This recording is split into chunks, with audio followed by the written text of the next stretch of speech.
Hello, ladies and gents, boys and girls, people of all ages, sexualities, and identities, and welcome back to another series review. And today we're taking a dive into the Spider-Verse with Spider Noir. Ben Reilly is a detective in a black and white universe slash kind of Noir-esque detective universe. Now, this series takes us on a deep dive into the Spider Noir's background, his backstory, and how he became the Spider. So let's start there. Ben Reilly was a soldier back in what appears to be World War II. And during that time in France, when he's trying to save his comrades from the Nazis, he finds himself going down into a deep dark dungeon and finds a bunch of soldiers who have been locked in a cage. After freeing the soldiers, he also later goes on to explore and realise that a bunch of other soldiers have been put in a comatose state in a bed. Upon investigating all of these bodies on the bed, he soon discovers that one of the men is half spider, half man. This for context to anyone who hasn't done any research into the Spider-Man comics or Spider-Man mythology. Essentially, you would call this the man spider. Ben gets bitten by the man spider, and at first he believes himself to be okay. That is until he begins to show signs of irrational behaviour. He begins to flinch and use his wrists and move them in all sorts of directions. The sergeants then bring in some doctors to tear him apart and put him back together again. None of the doctors ever seem to figure out what's wrong with Ben, and they're really concerned for him. Eventually, Ben manages to hide his tics and try and live a normal life in New York. Whilst trying to live a normal life, Ben ends up getting himself in a bit of a ruckus. He falls in love with a girl named Ruby and ends up getting in the way of someone's relationship. However, just when he thinks that the person he's gotten in the way of is 6 feet under, he soon learns that they come back for revenge, and Ruby gets killed when she drowns in the river. After this, Ben spends most of his life regretting and finding himself in a kind of state of anguish. Then, somewhere between this timeline, as a guess from the beginning of this series, Spider Noir gets sent through the multiverse and finds himself coming into contact with multiple different spider people. After returning back to his time and his place in the universe, he finds himself once again in the heat of things. He discovers that a bunch of other people in his city seem to have spider powers, or powers to an extent like him. He begins to investigate with the help of his friends at his detective agency. His secretary and his photographer have some very good news about the backstory of these individuals. For starters, they seem to have been in France with him.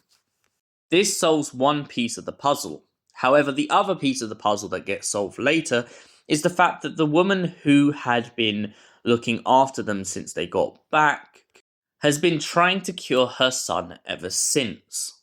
Ben finds himself falling in love with a singer at a club of a gangster. Him and the singer become very close, and Ben has to save her from getting killed by the gangster after finding out she's the snitch. So rather than her getting shot, one of the gangster's own men gets shot. For context, the gangster is called Silverton, and he seems to have a lot of power over people in the city. He even tries to take control of Ben's life by offering him money and pretty much enrolling him as part of his organization. He does all of this because the mayor, who is currently in power, starts to try and bring a rivalry with him about whether or not he'll be in office next season. When the mayor gets too cocky, they decide it's time to knock him down a couple of pegs. Silverton then tries to use people with special abilities. However, when he realizes that Spider can essentially stop people from having these powers, he begins to get very scared.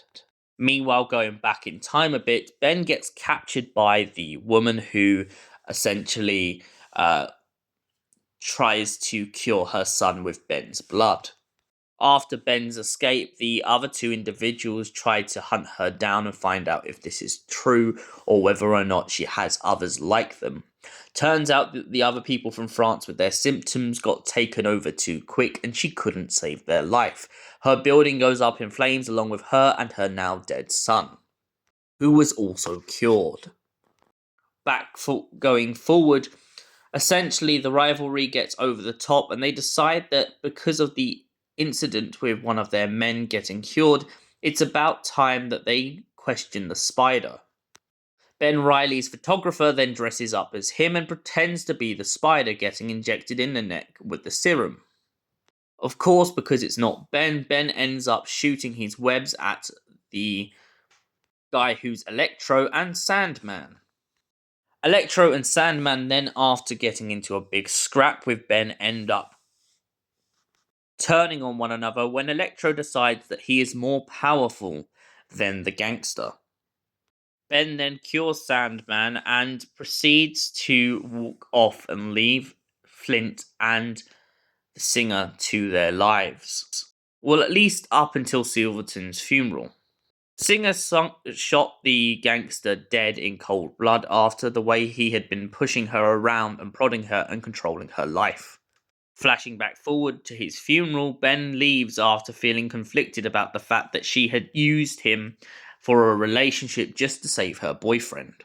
Ben then proceeds to go back to his life as a detective and closes the door to his workplace after the photographer has his own paper company and is now basically going to buy them all hot dogs. So, Nicolas Cage is Spider Noir. What did I think of this series? I really like this series. There's only one thing though I've got to point out I really was like grating at me the whole way through. 8 episodes, brilliant. However, it is really slow at the get-go and takes so long for us to get to Spider Noir jumping around the city. The other thing I've got to nitpick at, just a subtle bit, is the fact that I really wish we'd actually gone back before the events of the Spider-Verse. Why? Because even though I like the Spider-Verse and I like learning more about Ben, his town, and everything that goes on in his universe, I really feel like for fans who have not watched the cartoons and don't know much about who Ruby is and that, I really feel like it's a shame we never really got to see that side of Spider Noir. I feel like my biggest issue with this series is everything is already established and everything feels like it's already happened before we get into it. The only bit that I did really enjoy was the fact of going to flashbacks and really giving into this origin story of how he got his powers. And sadly, for that reason, I have to give Nicolas Cage is Spider Noir a solid 7 out of 10. Thank you for watching, and we'll see you in the next series review. Until then, goodbye, stay beautiful, you beautiful people.